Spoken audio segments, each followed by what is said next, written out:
नमस्कार दोस्तों, आपका धन्वंतरी कृपा हेल्थ सेंटर में बहुत बहुत स्वागत।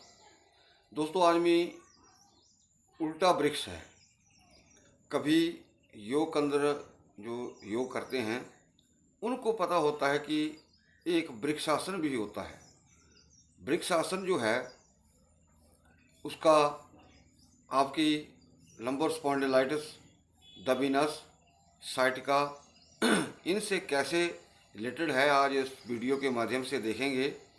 तो दोस्तों, मैं चाहूँगा कि आप इस वीडियो को ज़्यादा से ज़्यादा लाइक करें, शेयर करें और इस चैनल को भी जरूर सब्सक्राइब करें। दोस्तों, होता क्या है कि सभी का शरीर जो है, जितना भी हम मनुष्य वर्ग हैं, वो हम उल्टे हैं। यानी कि वृक्ष जो है उसकी जड़ें नीचे की तरफ हैं और हम जो हैं उल्टे हैं। यानी कि आदमी की जो जड़ें हैं वो सिर में होती है। सिर से ही सारा जो बॉडी का कंट्रोल है, हाथ है, पैर है, जीभ है। तो ये यहाँ एक हमारा नियंत्रण केंद्र है, यानी कि कंप्यूटर सेंटर बोल सकते हैं, जहाँ से हर अंग को नियंत्रण किया जाता है। और दूसरा, इसके ऊपर प्रभाव पड़ता है हमारे खान पान के ऊपर। जैसा हम खान पान करते हैं वैसे ही ये जो हमारा सिस्टम है, नियंत्रण केंद्र है, जैसे हमारा सिर है, वो वैसे ही काम करता है। यानी कि कुल मिलाकर के यूँ कहें कि अगर आप गाड़ी में कचरे वाला या पानी वाला ऑयल डाल देंगे तो आपका इंजन या गाड़ी वैसे ही चलेगी। अब इसके बाद आता है दोस्तों, सीधी सी बात है कि योग के अंदर एक वृक्षासन आता है। वृक्षासन किया जाता है, यानी कि जैसे हम सिर के बल खड़े हो जाते हैं, उसको शीर्षासन कहा जाता है। और जब हम हाथों को ऐसे जमीन के ऊपर रख करके उल्टा खड़े हो जाते हैं, उसको वृक्षासन कहा गया है।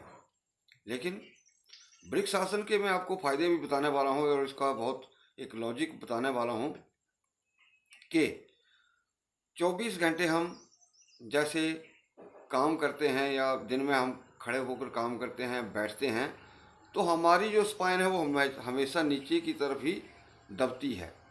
और जब हम लेट जाते हैं तो हमारी स्पाइन फैलती है।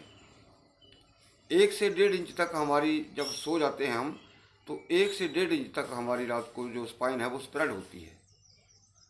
परंतु जब हम खड़े हो जाते हैं तो वो उसी पोजीशन में आ जाती है।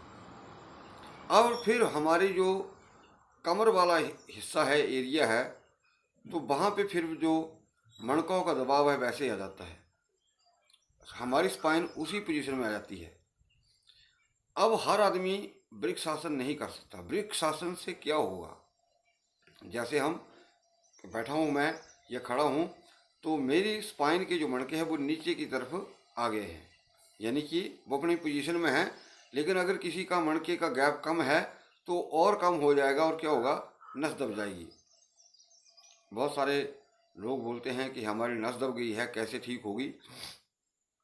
तो उसका सीधा सा उपाय है कि आप वृक्षासन नहीं कर सकते। वृक्षासन से क्या होता है कि हमारी जो स्पाइन है वो क्या होगा, उल्टा काम करेगी।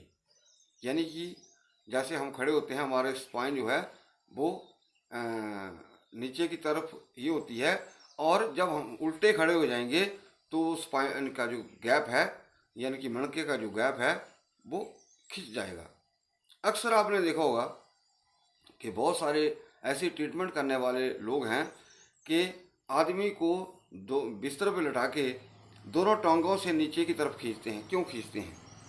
कि वो गैप कम हो। लेकिन असली जो प्रोसेस है इसको ठीक करने का, वो वृक्षासन है। वृक्षासन बड़ी सावधानी पूर्वक करना चाहिए। अगर करने में कठिनाई हो तो आप किसी दीवार के सहारे इसको कर सकते हैं। हाँ, लेकिन इसमें एक चीज़ ध्यान का रखने योग्य बात है कि नीचे गद्दे वगैरह डले हों, ताकि अगर आप गिरें तो चोट वगैरह ना लगे। किसी दूसरे की मदद से भी आप इसको कर सकते हैं। अब जो लोग नहीं कर सकते, जो वृद्ध लोग हैं, बूढ़े हैं, वो क्या करें, पेट के बल बिस्तर पर लेट करके, और जो हमारी जिस साइड पैर होते हैं वहाँ पे 2 से 3 फीट हाइट बना लें, ताकि आपकी जो स्पाइन है वो आगे की तरफ उसका झुकाव हो और आपके कमर के जो मणके दबे हैं उनमें जो दबाव है आपकी नसों के ऊपर वो कंप्रेशन छूटेगा। आप देख लेना, ये ट्राई कर लेना। जिनको साइटिका की प्रॉब्लम है या नसें दबी हैं, आप इस चीज़ को डेली 3-4 मिनट करिए, ज़्यादा नहीं करना है, क्योंकि इससे क्या होगा कि आपका जो ब्लड सर्कुलेशन है वो सिर की तरफ जाएगा। हाँ, एक चीज़ यहाँ ध्यान देने योग्य जरूर है कि इस चीज़ को करने के लिए ये ज़रूर देखें कि आपका ब्लड प्रेशर हाई ना हो। ये चेतावनी है।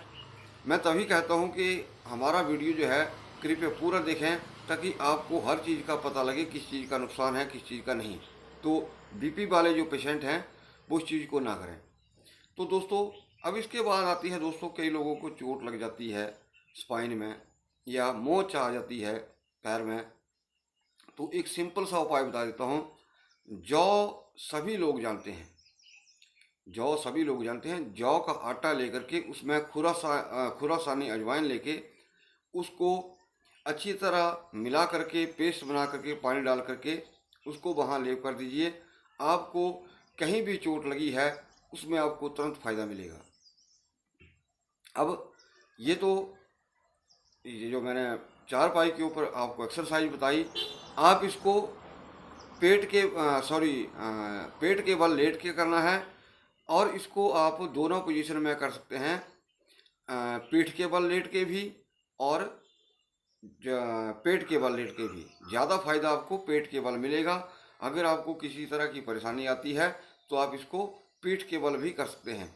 हाँ, जो चारपाई है उसके जो जिस तरफ आपके पैर होंगे वहाँ कोई ऐसी चीज़ रखिए कि 3-4 फुट वहाँ पे हाइट बन जाए। इसको 3 या 4 मिनट से ऊपर नहीं करना है। आप स्वतः देखेंगे कि आपको कितना ज़्यादा फायदा हुआ। अब दोस्तों, एक और चीज़ कहूँगा,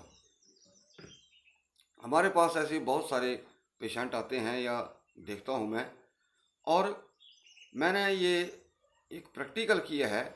जिस तरह से मैं झाड़ा भी लगाता हूँ, तो किसी को कहीं भी कितनी भी दर्द है, महज एक झाड़े से मतलब समझ लीजिए कि 15 मिनट में 25 से 30% आराम मिल जाता है। हमारे पास जो हर्बल मेडिसिन होती है, आयुर्वेद की मेडिसिन होती है, वो भी रहती है दोस्तों। हालांकि मैंने पीछे एक घुटने के दर्द के लिए किसी को दवाई दी, तो काढ़ा बनाया मैंने, और वो काढ़ा इतना इफेक्टिव था कि मैं कह नहीं सकता। हालांकि वो मैंने दिया था घुटने की दर्द के लिए, और मुझे नहीं तो पता था कि वो सर्वाइकल स्पॉन्डिलाइटिस में इतना काम करता है। तो जब मैंने एक पेशेंट को दिया, उनको सर्वाइकल स्पॉन्डिलाइटिस भी साथ में था, और पीछे यहाँ गर्दन के पीछे इतनी बड़ी गांठ भी हो चुकी थी। महज 25 दिन के प्रयोग के बाद दोस्तों वो गांठ भी ख़त्म हो गई, और उनका सर्वाइकल स्पॉन्डिलाइटिस भी बिल्कुल ख़त्म हो चुका है। वो इतना काढ़ा इफेक्टिव निकला। हालांकि मुझे इस चीज़ का ज्ञान नहीं था।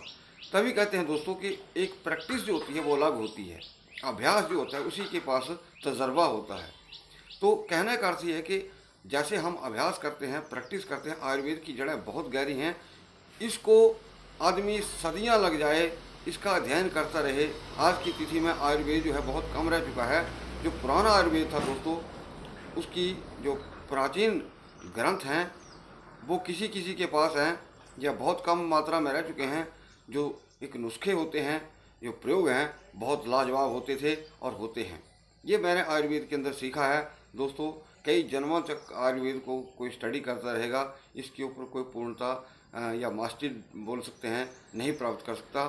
अतः मैं आप सभी से यही विनम्र प्रार्थना करूंगा कि अगर कोई इस चीज़ काढ़े का प्रयोग करना चाहे तो कर सकता है। ये स्पाइन के लिए बहुत अच्छा है, लंबर स्पॉन्डिलाइटिस के लिए बहुत अच्छा है। जो एक्सरसाइज मैंने बताई आप इसको आप करें और आप लाभ उठाइए। मैं चाहूँगा दोस्तों आप इस वीडियो को ज़्यादा से ज़्यादा लाइक करें, शेयर करें और चैनल को भी जरूर सब्सक्राइब करें। वीडियो को देखने के लिए बहुत बहुत धन्यवाद। नमस्कार।